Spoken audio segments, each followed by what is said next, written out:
Do you know what this is? Yeah, it's my Blockbuster Video membership card. Not only do I still have this thing, it was still in my wallet. Yeah. Now, for my younger viewers, when I was a kid, we didn't have Netflix. We didn't even have Netflix as it was 10 years ago, where it physically mailed you. They had, when they started, they didn't do streaming at all. It was, they just mailed you DVDs and you watched them and sent them back. But before that, we had the video store. Probably the most popular, at least in America, was Blockbuster Video. Wow, what a difference. Blockbuster Video. Yeah. Commercial jingle. So, and of course, this was back before DVDs. We had VHS tapes. Yep. So you'd go to the video store and you'd browse aisle after aisle of shelves full of these tapes. And as a kid, of course, I'd always browse. Well, I had well-rounded taste even when I was a kid, but horror is one of my favorite genres. So I'd always be in the horror section, and I remember seeing tonight's movie, Return to Horror High. The title sounds like it's a sequel to Horror High. Like there was Horror High and then there was Return to Horror High, but I've never heard of a film called Horror High. There's got to be one somewhere. I mean, it's such an obvious title, but it was such a striking box art, the skeleton and the cheerleader outfit, and there was never a Horror High sitting next to it, so this might be a standalone movie.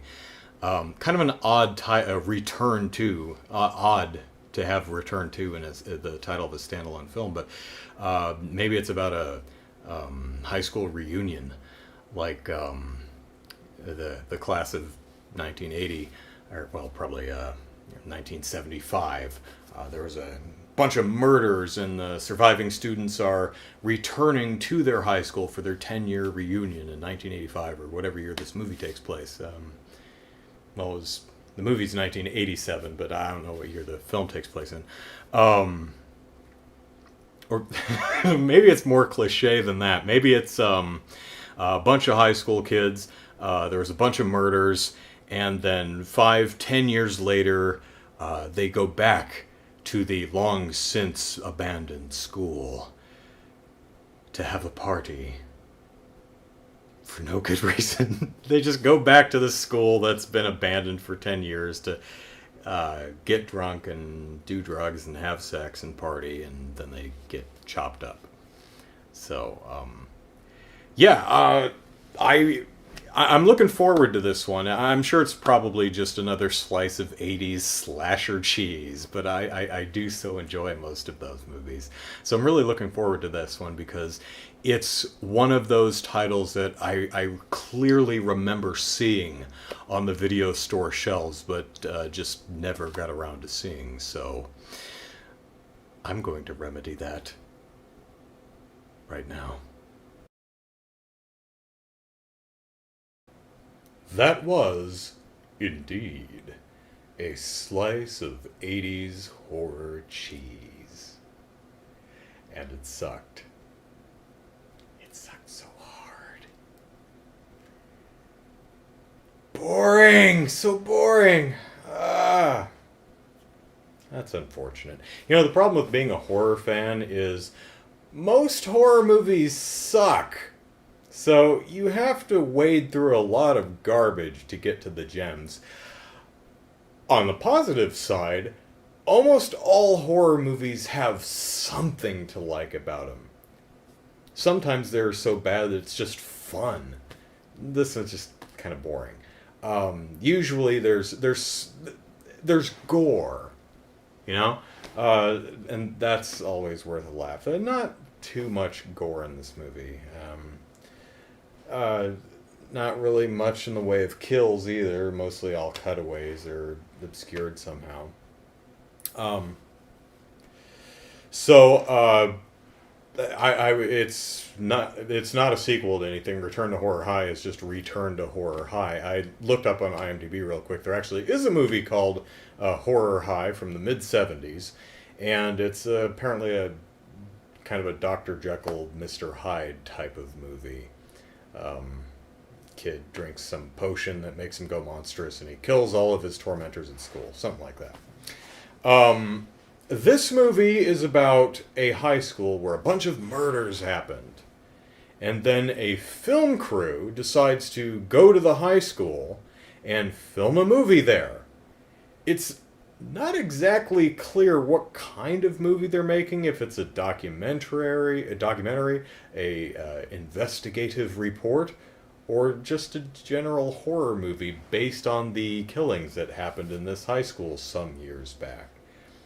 In fact, the film crew in the movie doesn't seem to know what kind of movie they're making, and there's a lot of jokes about the writer. He keeps handing in pages, and they keep getting rejected. And this isn't the movie I wanted to write. You're destroying my work.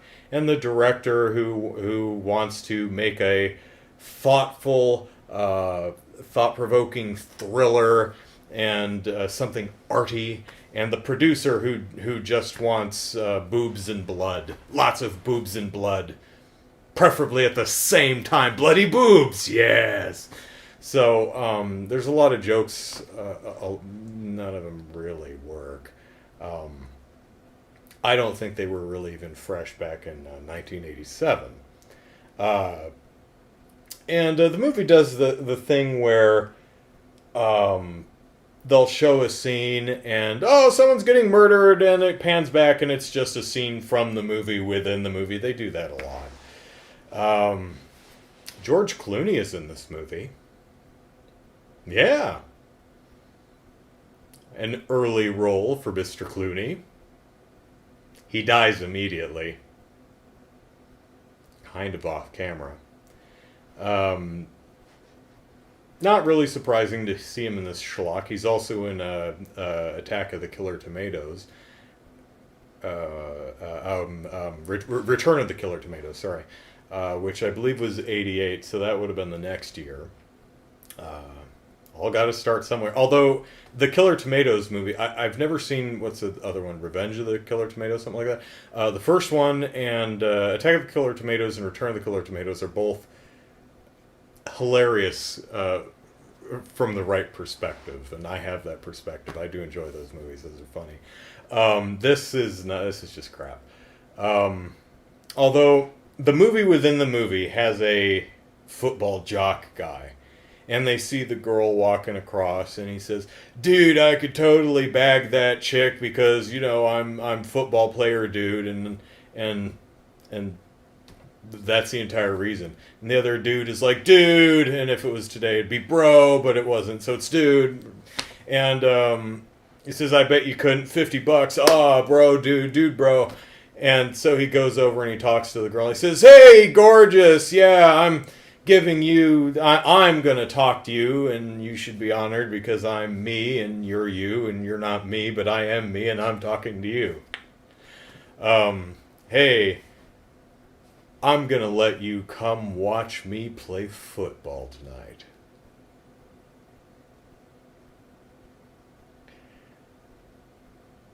I have to imagine that this fictional character in the movie, within the movie, I have to imagine that this has actually worked for him at some point. It seems like it's something that works consistently. He seems rather confident. But she says, "No, I'm gonna brush my hair." And so she walks through a door, and he's like, "Huff."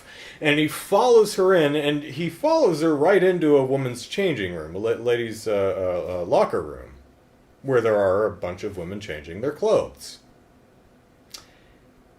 Doesn't seem to really notice or care. He's very fixated on this one girl. How dare she not recognize that I am Alpha Jock, and all shall kneel before Zod. Kneel! So he argues at her, and it tries to extol the virtues of himself, and she's having none of it.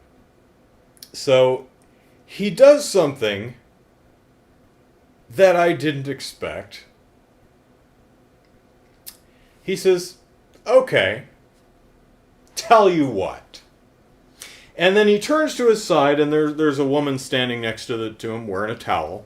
He yanks off her towel, and he picks her naked self up and throws her naked self over his shoulder. And he says, if you don't go out with me tonight, I am going to take Susan here outside. I'll do it. I will walk her naked self right outside, where all the other students are. Okay. And she says, okay, geez.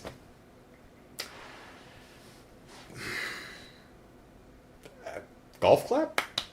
That, you know, the guy is a horrible, obnoxious, terrible person who should probably be in jail because he gets rapey later. But yes, he should be in jail because he gets rapey later. But that's surprisingly creative. Okay, I'm gonna take a naked person out of the locker room if you don't go out with me. I mean, that's horrible, that's blackmail, but I honestly didn't expect him to be that creative. But, you know, he takes her out to the overlook where you park your car and do the make out thing, to make out point, you know. And he does the, you know, the arm stretchy, put the arm around the girl, and basically tells her that, hey, I spent $17.50 on dinner tonight. You owe me. You owe me sex. Yes, you do. But this is just a scene with the movie, within the movie, because the producer, show more boobs! And then the director's, no, this is classy! And the actor is, no, this is demeaning to women and everyone else. Because, well, for obvious reasons. Yeah, these ain't new arguments. We've been having them for, well, it wasn't even new 30 years ago, but, so that was kind of an amusing scene. Is there anything else amusing in this movie? Some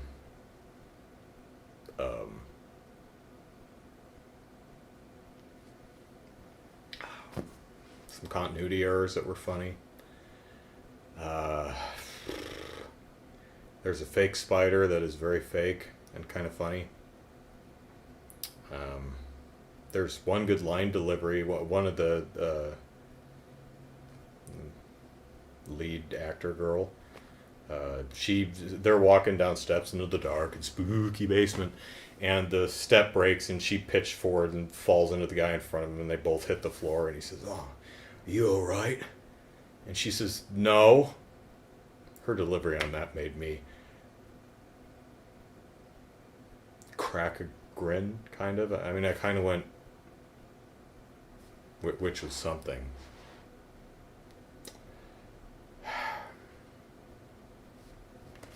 You know, Halloween 3 is the best of the Halloween movies. Yeah, I said it. Season of the Witches, yo.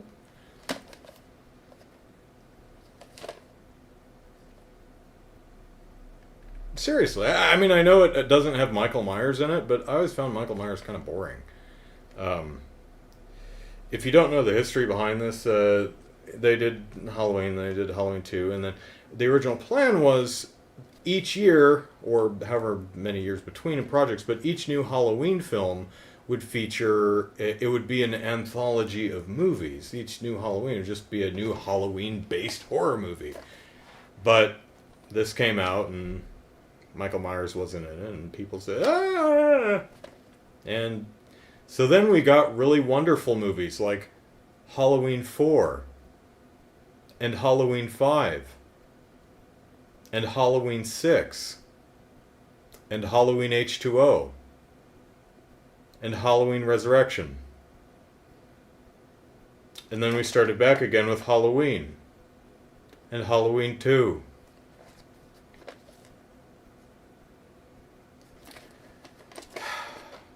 What could have been? What could have been? Seriously, children die in this. It's awesome. They put on little pumpkin masks and 13 days till Halloween, Halloween Silver Shamrock. Yeah, that song plays and they go, ah, my head is turning into bugs, and their heads melt and turn into bugs and all the children die.